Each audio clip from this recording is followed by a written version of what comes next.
Good evening. I'm Alex Truth, and tonight on Truth Report, we are pulling back the curtain on a week that should terrify anyone paying attention. Israel is literally bulldozing Lebanese villages to create a new militarized buffer zone. The United States is hemorrhaging credibility across East Asia so fast that countries are militarizing at a pace we haven't seen since the Cold War. Britain is quietly deploying advanced weapons systems to the Persian Gulf. And buried in all of this, a story about the origins of computing that reminds us who these technologies were always built to serve. Maya, this is a big one. It's a massive one, Alex. And what ties every single one of these stories together is a pattern that mainstream outlets refuse to name directly: the architecture of permanent war. We're not looking at isolated events. We're looking at a coordinated expansion of military infrastructure across 3 continents, all happening simultaneously, all serving the same interests. The defense contractors, the political classes that feed off conflict, and the intelligence apparatus that justifies its own existence through perpetual threat inflation. Tonight we name names, follow the money, and connect the dots. Let's start in Lebanon. Let's talk about what Israel is calling the yellow line. According to reporting from Middle East Eye, the Israeli military is proposing to replace the existing blue line, the UN demarcated border between Israel and Lebanon, with a new boundary pushed further north into Lebanese sovereign territory. And this isn't some abstract planning document. They are actively razing southern Lebanese villages to create this buffer zone. We're talking about the systematic destruction of civilian infrastructure, homes, schools, mosques, in villages that families have lived in for generations. This is ethnic cleansing dressed up in military jargon. And let's be precise about the language here, Alex, because it matters. The blue line has been the internationally recognized demarcation since the year 2000, maintained and monitored by UNIFIL, the United Nations interim force in Lebanon. What Israel is proposing is to unilaterally redraw that boundary, not through negotiation, not through the UN Security Council, but through military force and demolition. The Yellow Line model effectively annexes a strip of southern Lebanon by making it physically uninhabitable. When you bulldoze every structure in a village, you don't need to formally annex it. The people can never return. That is the annexation. And who is reporting this? Not CNN. Not the New York Times on their front page. Middle East Eye broke this story wide open, and the details are damning. The Israeli army is proposing this as a security measure, the same justification they've used for every territorial expansion since 1967. But let's examine what security means in practice. It means Lebanese civilians lose their homes. It means Lebanese sovereignty is violated. It means international law, specifically UN Security Council Resolution 1701, which ended the 2006 war, is rendered meaningless. The ceasefire framework is being dismantled village by village. And here's what the mainstream coverage consistently omits: the economic dimension. Southern Lebanon sits on fertile agricultural land. These villages aren't just homes, they're the backbone of a rural economy. When you raze them, you don't just displace people, you destroy livelihoods for generations. The farmers who grew tobacco, olives, and citrus in these areas have no recourse. There's no compensation framework. There's no rebuilding plan. Israel creates facts on the ground, literally flattened ground, and then dares the international community to do something about it. And what does the international community do? Nothing. Absolutely nothing. Because the United States provides the diplomatic cover. Every single time a resolution comes before the Security Council that would hold Israel accountable for actions like these, the US vetoes it. This has happened dozens of times over decades. The Yellow Line isn't just an Israeli project, it's an American-enabled project. US taxpayer dollars fund the military hardware doing the demolitions. US diplomatic power shields the operation from international legal consequences. Every American watching this tonight needs to understand, your government is complicit in the destruction of these villages. Your tax dollars bought the bulldozers. And this connects directly to our next story, Alex, because the US-Israeli military partnership isn't just destabilizing the Middle East, it's sending shockwaves across the entire globe. The South China Morning Post is reporting something extraordinary. East Asia is experiencing what they call a crisis of confidence in the United States. The US-Israeli war on Iran, intended to project American resolve, has instead revealed a superpower that is, and I'm quoting directly, overstretched, vulnerable, and seen as an unreliable partner. From Tokyo to Taipei, governments are fundamentally reassessing their security arrangements. Let's unpack what that means in practice, because this is where the dominoes start falling. For 70 years, the security architecture of East Asia has rested on one assumption, that the United States would be there to defend its allies. Japan, South Korea, Taiwan, the Philippines, all of these nations built their defense postures around the promise of American protection. What's happening right now is that promise is being exposed as hollow. When countries watched America pour resources into the Middle East conflict while simultaneously antagonizing China, they did the math. And the math doesn't work. America cannot fight everywhere at once. And so what are these nations doing? They're militarizing. The South China Morning Post frames this as militarizing China's backyard, but let's be honest about what's really happening. Japan is undergoing its most significant military expansion since World War II. Taiwan is increasing defense spending dramatically. South Korea is developing indigenous weapons systems at an unprecedented rate. The Philippines is opening new bases to foreign military forces. This isn't stability, this is an arms race. And it's an arms race triggered not by Chinese aggression, but by American unreliability. That distinction matters enormously, and almost no Western outlet will say it plainly. Here's the deeper pattern, Maya. The defense industry wins no matter what happens. If America is credible, allies buy American weapons systems for interoperability. If America is not credible, allies buy weapons systems, often still American-made, to defend themselves independently. Lockheed Martin, Raytheon, Northrop Grumman, their stock prices don't care whether American foreign policy succeeds or fails. They care that the threat environment stays elevated. East Asian militarization is a gold mine for these corporations. Every crisis of confidence is a quarterly earnings bonanza. Follow the money and the incentive structure becomes crystal clear. And let's talk about what this militarization means for ordinary people in the region. When Japan increases its defense budget, that money comes from somewhere: healthcare, education, infrastructure. When Taiwan pours resources into missile systems, those are resources not going to housing or wages. The people of East Asia didn't ask for this arms race. They're paying for it because American foreign policy elites decided that confrontation with China was more important than stability. The human cost of great power competition never appears on the balance sheets that defense analysts love to cite. Which brings us to our third major story tonight: Britain deploying the Rapid Sentry anti-drone air defense system to Kuwait. Now, on the surface, this might seem like a routine military deployment. Middle East, I reported it almost in passing. But Maya, there is nothing routine about this, and the timing tells the whole story. Absolutely not routine, Alex.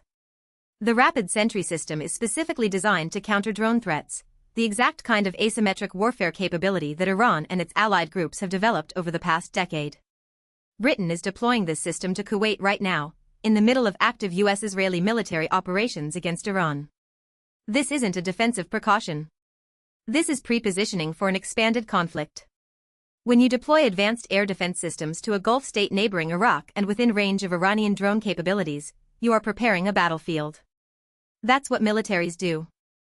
And ask yourself, who asked for this?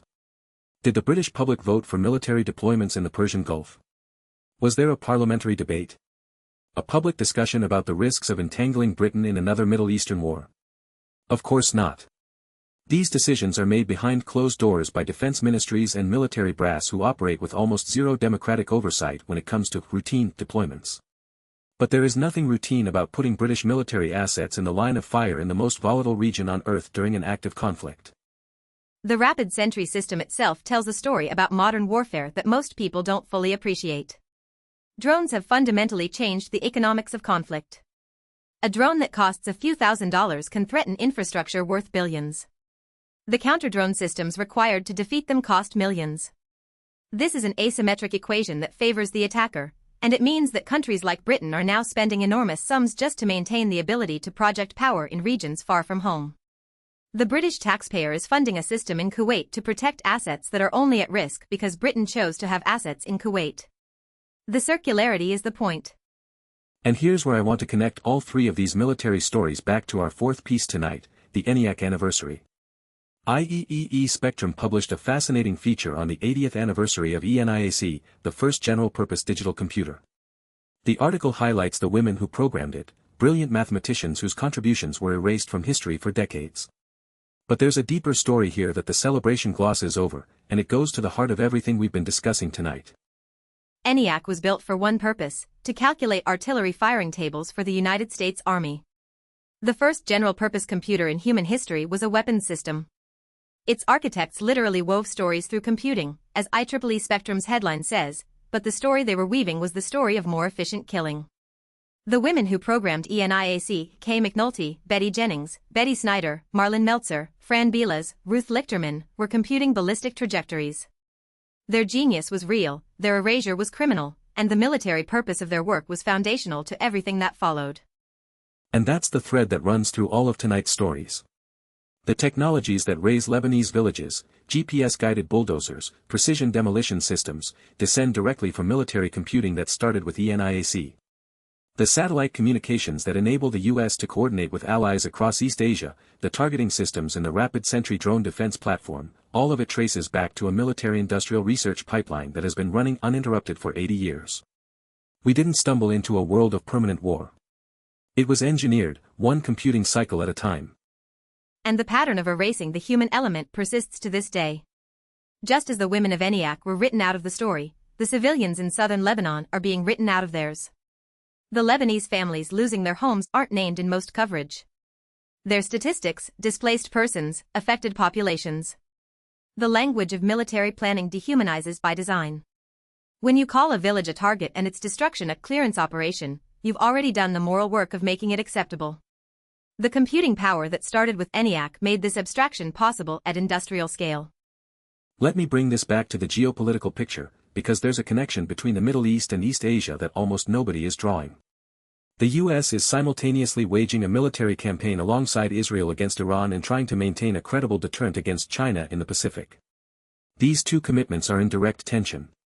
Every Patriot missile battery sent to the Gulf is one not available for Taiwan. Every naval carrier group deployed to the Arabian Sea is one not patrolling the South China Sea. America's adversaries see this, and they are acting accordingly. The South China Morning Post piece makes this explicit. And China is the biggest winner in all of this, Alex. Not because China is doing anything particularly aggressive right now, but because American overextension is doing China's strategic work for it. Every month that U.S. attention and resources are consumed by the Middle East is a month that China consolidates its position in East Asia. The Belt and Road Initiative continues. Military modernization continues. Diplomatic outreach to American allies who feel neglected continues. The irony is staggering. The same military adventurism that's supposed to demonstrate American strength is actively eroding it. Beijing doesn't need to fire a shot. It just needs to wait. And meanwhile, the arms dealers are selling to everyone. This is the part that should make your blood boil. American defense contractors sell weapons to Israel for operations in Lebanon. They sell weapons to Gulf states who fear Iran. They sell weapons to Japan, South Korea, and Taiwan who fear China. They sell counter-drone systems to Britain for deployment in Kuwait. Every single flashpoint we've discussed tonight is a profit center. The companies making these weapons have no national loyalty. They have shareholder obligations. And their shareholders are doing very, very well right now. The numbers are public, by the way. Defense industry stocks have massively outperformed the broader market over the past 2 years.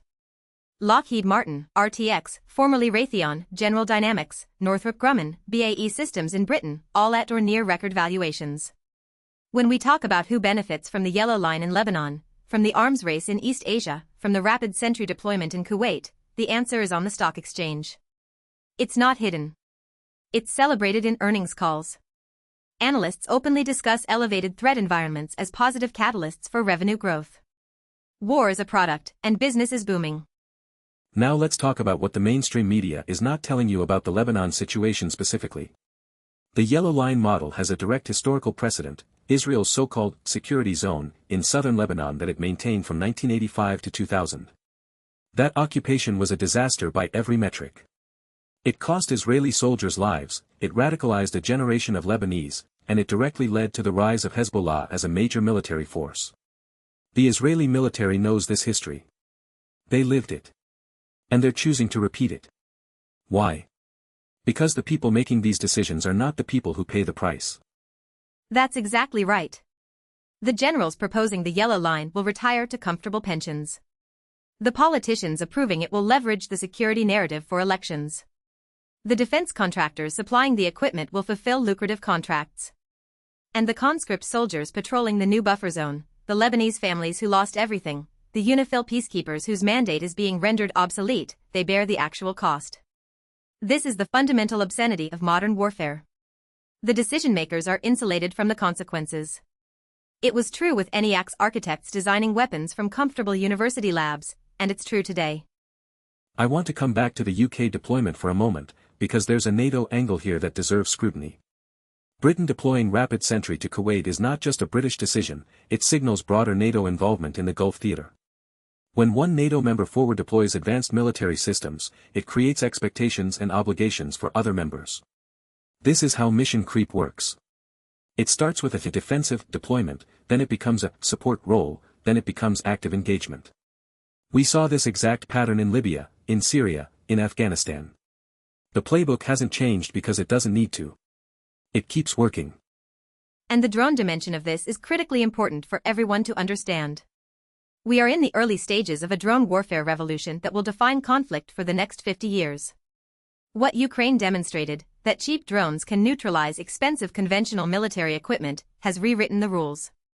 Every military on Earth is now scrambling to both acquire offensive drone capabilities and develop counter-drone systems like Rapid Sentry. This is an entirely new arms race layered on top of all the existing ones. And just like the nuclear arms race, it is being driven by fear, profit, and the absence of any international framework to control it. There are no drone treaties, Maya. Let that sink in. We spent decades negotiating nuclear non-proliferation agreements, chemical weapons conventions, biological weapons protocols. There is nothing, zero international legal framework, governing the development, sale, or use of military drones. Any nation, any non-state actor, can acquire drone technology with virtually no restrictions. The Rapid Sentry deployment to Kuwait is a symptom of this regulatory vacuum. Britain isn't deploying it because someone broke a rule. There are no rules to break. And the defense industry likes it that way, because rules limit markets. And this brings us full circle to the ENIAC story, and why it matters beyond historical curiosity. IEEE Spectrum celebrates the computing pioneers, and they deserve celebration, but the article also inadvertently illustrates how military technology gets laundered into civilian respectability. ENIAC led to UNIVAC, which led to mainframes, which led to personal computers, which led to the internet. Every step along that chain, the military origins got a little more obscured. Today, the same laundering is happening with drone technology, with AI targeting systems, with autonomous weapons. The Pentagon develops it, then it gets a civilian rebrand, and we all pretend it was always about progress. So let me lay out what we're actually looking at when you put all four stories together. The United States and its allies are building a global military architecture that operates beyond democratic accountability. In Lebanon, it manifests as territorial destruction. In East Asia, it manifests as arms races driven by American unreliability. In the Gulf, it manifests as quiet forward deployments that set the stage for wider conflict. And the intellectual foundations of all of it, the computing, the targeting, the logistics, trace back 80 years to a machine built explicitly to kill more efficiently. This is not conspiracy. This is documented history and current reporting. And the media ecosystem that's supposed to hold this architecture accountable is failing. The ENIAC story gets covered as a feel-good tech anniversary. The yellow line gets buried in live blogs. The East Asian militarization gets framed as China's fault. The UK deployment barely makes the news at all. Each story in isolation seems manageable, even boring. It's only when you lay them side by side, as we're doing tonight, that the pattern becomes impossible to ignore. Permanent war isn't declared. It's constructed, one deployment, one demolition, one arms sale, one news cycle at a time. So what do we do about it? First, and I say this every week because it matters every week, follow the money. When you hear about a new military deployment, look up which companies got the contracts. When you hear about a new weapons system, check who sits on the congressional committees that approve the funding. When you hear about a security measure like the yellow line, ask who profits from the insecurity that justified it. The information is public. Defense contracts are filed. Stock trades by members of Congress are disclosed, however belatedly. The corruption is not hidden. It relies on your indifference. Second, demand that your representatives answer for these decisions. The Rapid Sentry deployment to Kuwait, has your MP been asked about it? The US providing diplomatic cover for the Yellow Line. Has your senator been asked about it? The arms sales fueling East Asian militarization. Has anyone in your government been forced to justify it publicly? Democracy only works when elected officials face consequences for their choices. Right now, military policy exists in a bubble of bipartisan consensus where no one asks hard questions because both parties profit from the answers. Third, support the journalists who are actually doing the work. Middle East I broke the Yellow Line story. The South China Morning Post is reporting what Western outlets won't about the Asian security crisis. IEEE Spectrum preserved the history of ENIAC's forgotten women programmers. Independent journalism is the only thing standing between you and a narrative completely controlled by defense ministries and their PR operations. Subscribe, share, donate. These outlets survive because readers choose to fund them. If they disappear, the only version of events you'll get is the Pentagon's. And finally, and this is the hardest one, resist the normalization. When bulldozing villages becomes a security model. When arms races become regional rebalancing. When forward deployments become routine. When military computing origins become fun history. That's the language of normalization, and it is designed to make you accept the unacceptable. Every word choice in every headline is a decision about what you're allowed to feel about what your government does in your name. Don't let comfortable language make you comfortable with permanent war. Stay angry. Stay informed. Stay engaged. That's our show for tonight. I'm Alex Truth. The stories we covered: Israel's Yellow Line demolitions in Lebanon, East Asia's security crisis driven by American overextension, Britain's quiet military deployment to Kuwait, and the military origins of computing that made it all possible. These aren't separate stories. They're chapters in the same book, and that book is being written right now, with your money, in your name. Read the sources we cited. Do your own research. Talk to your neighbors about what you find. The truth doesn't report itself. Until next time, this is Truth Report. Good night. Good night. Stay vigilant.